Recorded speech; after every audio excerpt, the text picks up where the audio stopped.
So we have very, very exciting news for me personally. We have a confirmation on the forums of a Combat Advantage rework.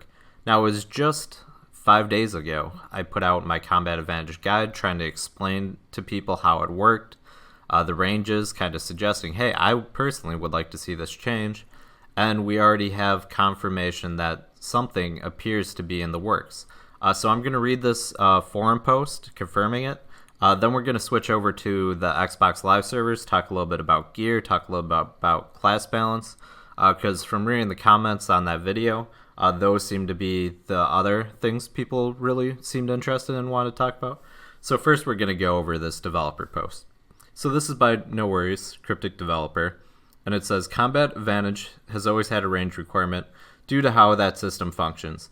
The current distance is 20 feet.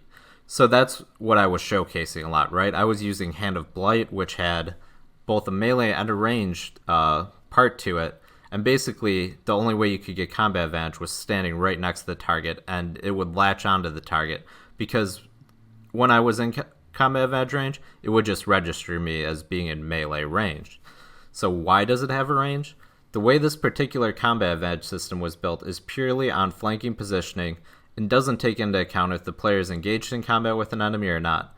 If we were to look at a system with no distance check, what you would see is that just having another player running around somewhere in a zone you're in would be giving you combat advantage against targets, even when the player isn't in visual range of you.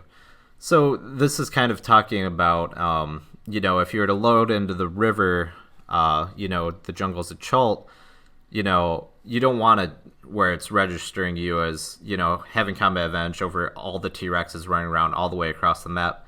Probably cause too much lag. So I get having some range, but the 20 feet was just way too small.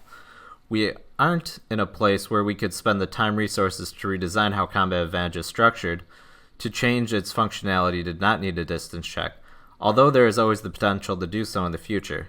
For now, it does need to have a distance check. So that's fine. I think what he's talking about here is the augment meta. So as you know, right now, when you're doing solo play and you have your augment out, you don't really have things to play off of for combat advantage.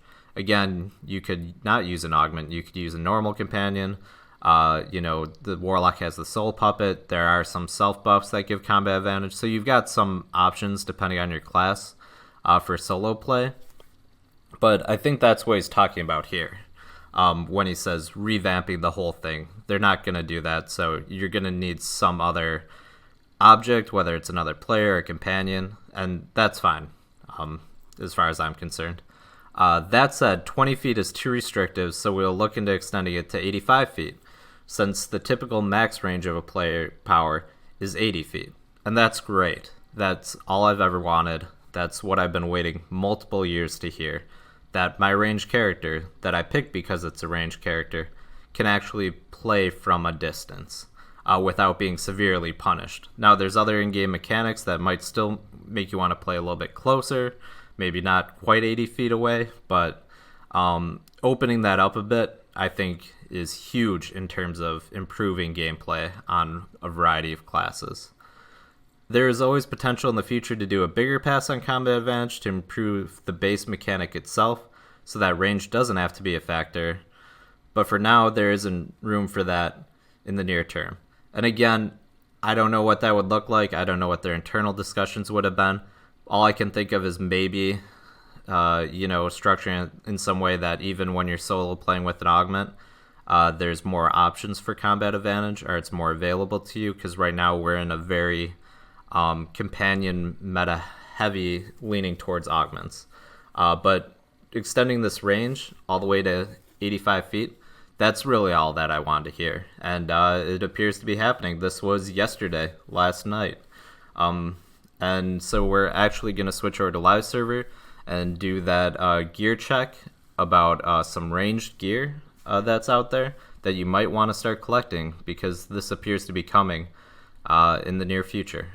Alright, so we switched over to Xbox here on the live server, and we're going to check out that gear, because a lot of this gear was previously a trap and kind of useless, and now you might actually want to start either picking it up, saving it. So here's one item right here. Halaster's boots that a lot of people commented on because it had sniper's advantage. When you're 50 feet or further away from your target, your combat advantage is increased by 5%. And again, the dev just told you, but if you were 20 feet away, combat advantage did nothing for you, outside of the self-buffing instances. So this item, was kind of a trap, kind of a waste of seals, which is why I haven't picked any of it up yet. But now, could actually be useful. You have another pair of boots out here. Let's see if we can find them quick. Root Stompers, another alternative, something that you probably would have salvaged, for 300 refinement points before. But now, it's a very decent pair of boots for ranged characters. Once these combat advantage changes go live. Again, they were just announced. They're not in game yet. Whether they become in game with mod 17, whether or not there's a patch before that changes things, we're not sure their timetable. But here you have an equip bonus of your powers deal 2.5% more damage when you're 50 feet or further away from your target. Again, a lot of people were seeing these items and they're like, cool, I'm a ranged character. I will use these. And it makes sense for me to stand far away. But they were accidentally negating all their combat advantage damage by doing so. You also have artifact weapon sets. So let's scroll back up to the top here. You have the Mountaineer set, right? This is a Trade Bar Store set. So I believe it's currently available in the Trade Bar Store on PC, not yet on Xbox. So it will be at a future date in the Trade Bar Store on Xbox. So don't go buying the big pack unless that's really what you want to do. But this is going to be a useful single target range alternative because you have, when you're 25 feet away from your target, your power is increased by 5%. We had the new trial spoiled, which basically means, which is the new trial if you haven't seen it, it's one large single target long fight. It's got multiple phases, but for the most part, it's just your team versus Halaster, which means that there aren't really a bunch of targets to kill to keep refreshing your Alabaster set bonus for that one specific dungeon. I'm not saying, throw away your sets, go do this, go do that. Again, it's one dungeon. Alabaster is still really good for a variety of things. And a lot of people at the current item level gating will have trouble getting into that dungeon, getting into the groups. But it's a decent alternative for single target range classes is to use this Mountaineer set. Especially, again, when it's in the Trade Bar Store or coming to the Trade Bar Store, depending on what platform you play. Because there is the Watcher set, don't get me wrong, but grinding for this and actually obtaining it is a pain. So, it's kind of an investment cost. Do you spend some trade bars that you already have, or do you grind out the Watcher set? Personal choice. People value their time differently, have more free time than others. But so with all that gear being talked about, there's also a bunch of mod 17 gear. I covered that in a different video, so I'm not going to go over it. That might cause you to be replacing some of the gear you're currently wearing. Again, you still have the alternatives for being close too, but it should be fun playing around with the new different types of gear. So the real question is, class balance. Is this going to make ranged characters overpowered? Wizard, widely considered the strongest class already in the game. And I'm not that worried about it for two reasons. And hear me out because I know people have very strong opinions on it. I've seen a lot of melee class players being like, oh great, now I'll never get a dungeon invite. But this doesn't necessarily change the top high end of the DPS charts. I don't even know if my build's jacked up right now. I switch things around a lot. But, a lot of the DPS, including wizards, already had self-combat advantage buffs that they could throw on.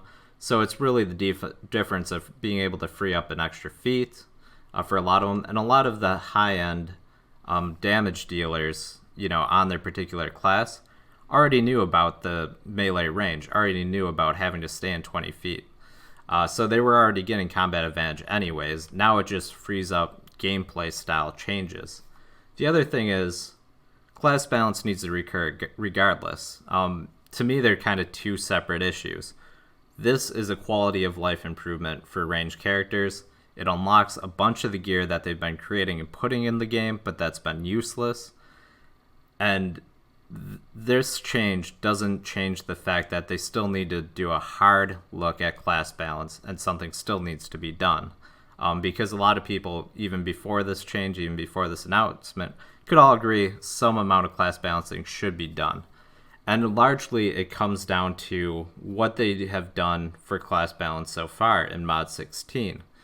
You had during Silvery's Play with the Devs, the dev basically stated that how they approach class balance in Mod 16 was they just checked to make sure every character could complete the dungeon, which is Lair the Mad Mage.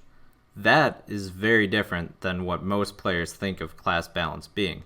Most players think of class balance being is that they're roughly about equal power to each other. They deal roughly equal damage so that they're all equally wanted, out in the open world. That's not what happened with class balance in Mod 16. They did a check to make sure that they could actually complete the dungeon. That was good enough on their end. I'm not agreeing or disagreeing. I'm just telling you what happened. And they even went as far as saying for the classes that had 2 DPS pass, they didn't necessarily check both pass because due to limited resources and whatnot, they said, well, they could always switch to the other path and complete the dungeon, so that was good enough. Whether or not that's good enough for the players, that's up to you guys, and making your opinions known. But I personally think more needs to be done for class balance. But to me, it's not necessarily related with this. In the future, there's only really one group that's actually completed the new challenge, the new epic trial, Tower of the Mad Mage. And so whether or not every class is wanted for that is going to be a big deal. So to me, class balance needs to be looked at, but let the ranged characters finally play at range. It's been years and years. I'm very excited for it. I'm excited to test out the new gear. There's still some things like healing zones and some other minor buff bonuses, even though most buffs are removed from the game, that may still make ranged characters play closer. But I'm very excited to play around with it, very excited to test it whenever this change does come to Xbox and PC and all that. Is it going to be a patch? I don't know. But I'm excited to see where this takes the game. It's going to, like I said, it's a quality of life improvement to me, not necessarily a class balance improvement. I think showcasing some of that gear just kind of really drives home why, I tried to show how short the range actually is. And I'm glad the developers are paying attention to everybody on forums, everybody talking about it. So I'm just thankful for that. All right, that's all I've got for you guys. I hope you enjoyed the discussion. Like I said, I wanted to share the news because I was very excited. So have a good day.